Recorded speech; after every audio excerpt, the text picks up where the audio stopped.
الدوري ولع. الدوري ولع في الجولة اللي قبل الأخيرة اللي كان فيها 3 مطوشة، والتلات مطوشة في ميعاد واحد، في أحسن نسخة من نسخ الدوري المصري.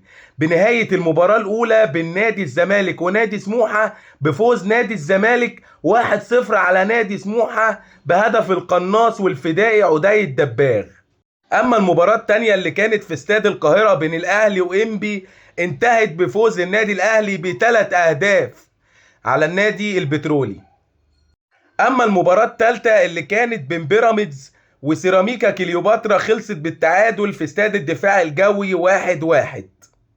وبكده يبقى نادي الزمالك متربع على صدارة الدوري المصري الممتاز ب53 نقطة، ونادي بيراميدز مركز تاني ب51 نقطة، والأهلي لسه في المركز الثالث برصيد 50 نقطة. والجولة الأخيرة هي جولة الحسم.